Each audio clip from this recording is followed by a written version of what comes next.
Hello, everyone, and welcome to week 2 of our micro practicum. I'm Mark Church, and together with Ron Richhart, as you um, know, we are the co-authors of The Power of Making Thinking Visible, and we're just really delighted that you have organized your life out there to get yourself here into this time with us. So you would have already read about the making meaning routine there in The Power of Making Thinking Visible. So I just want to give a few words about that to help organize you and your teammates in terms of the process you'll undertake during the team time. So let me just share my screen and get this up and ready to go. And making meaning. Let's talk about it. You know, Ron Richhart, myself, and our friend Karen Morrison co-authored the book Making Thinking Visible some years ago. And there was a routine in there called Chalk Talk that teachers around the world have really, really enjoyed. And I think one of the things that people really enjoy about Chalk Talk in particular is it gets the students lots of voices in by lots of students, not with their vocal cords, but with their chalk. Well, their ink pen or their crayon or their marker, whatever they're writing with. I think a lot of teachers have told us that they just get so much out of being able to put the conversation in the hands of the learners themselves via that Chalk Talk. And I like to think of the making meaning routine as a cousin of Chalk Talk in some ways. If you're doing this in person, some of the steps you're talking with your chalk or your marker, if you will. And then there's part of the conversation where you take it to the vocal cords and you're talking with one another. It's really about that idea of learning unfolding in the collaboration with others, as you would have read about in this chapter on page 76, or in this section of the chapter. And really the idea here is that individually and collectively, you make meaning together with whatever you're studying, whatever you're looking at closely at the moment. So for our purposes here today, we're going to be looking at the concept of deep learning. That's the concept that we want you to do some meaning making around. And so I want to explain the process and then, of course, hand it over to you to undertake the process. So the first thing that you're going to do as you start making meaning, here's this concept we want to collectively make meaning of, deep learning. The first thing you will do is everyone will respond with a single word. A word that comes to mind when you consider this concept, deep learning. And as you share your word, we want this to get documented. If you're doing this in person, everybody could take a marker and write their word down. But take note, be careful. We want each of those words to be different. All right, so you kind of watch one another as you're writing the words. So you get a collection of the words that emerge from this group of brains around this concept of deep learning. If you're doing this at a distance or doing it online, each person can have a sheet of paper in front of them. And as one by one you each say a word that comes to mind around deep learning, each of you at your own sort of piece of paper site would write down each of the words that get mentioned and just spread them all over that paper there, right? You don't put them in list form, just spread them out as you see on the screen, if you will. Generally, I'm a what makes you say that kind of guy, but not yet. Just get the words down. Now, the next step is for everybody to make some additions, add on to someone else's word. You may add on to the beginning of a word, and in fact, make it a phrase. Someone else may decide to add on to the tail end of that word, making the phrase go that way.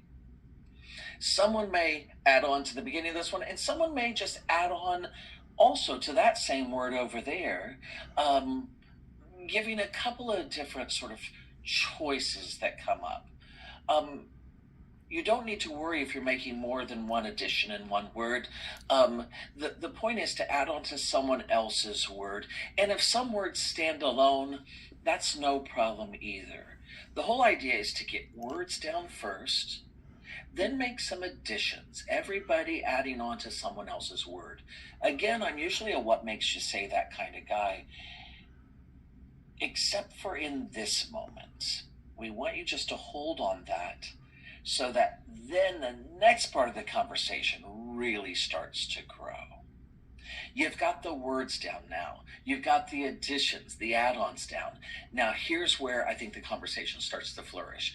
This is where you're going to look for, collectively as a group, connections and between the various clusters, if you will, and really connect the ideas and explain them, really elaborate on them. So one of your group members may say something like, I see this cluster of responses sort of really attached to this one up here. And let me tell you why. Let me explain that for you. So once that explanation is made, then if you're in person, then somebody or that person herself just go ahead and physically make that connection on, let's say, your single piece of chart paper. If you're doing this online, everybody just document that in your own way on the piece of paper that you have in front of you. Now, someone else will make an addition and say, well, I see this as really related to this, and let me just explain a little bit more. And somebody else will say, well, I think this is related to this, and let me tell you why. Don't shortchange those explanations and elaborations. That's really where the conversation gets good. You're collectively making meaning with the words and the add-ons that you have. Now, all along the way, questions are bound to come up. Do you suppose if... Well, I really wonder if... Something I'm curious about is this. What might change if, once questions like that come up along the way, or in this section, once the connections and the explanations are all documented, go ahead, allow yourself to raise those questions, but don't let them escape. Document them. Get the questions down. They can just go on any part of your paper, anywhere. They don't have to necessarily be attached to any of the, let's say, the nodes and the satellites that have emerged, if you will, around this central topic, in our case, deep learning. Sometimes just having the questions raised is a great thinking opportunity. Noticing and naming the questions that we want to ponder with the topics that we're studying. We want to make sure that those get documented. It's part of making meaning. Now, as you go through this entire process, right, individually you threw words down, individually you put some add-ons down, then you started making all those connections and explanations and questions and documented those. The last part of making meaning is for you to kind of step back into your own space and consider your own definition of the word, the concept now, deep learning in our case. As inspired by the conversation that's just happened here, how would I define deep learning? I'm not talking your academic definition or coming to a consensus as a group or a glossary definition.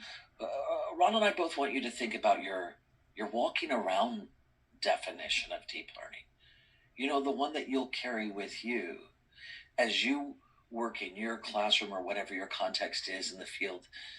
This is my walking around definition of deep learning.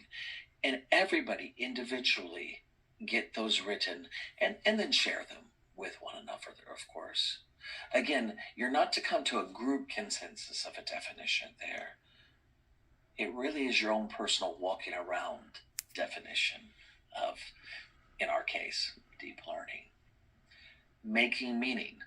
Get the words down, get the add-ons down. The game board is set. Now, where are the connections? Where are the elaborations and explanations? What are the questions? And then it comes back to a more personal sort of stance, my walking around definition. Enjoy the experience with your team. We can't wait to see what you post in the discussion forum.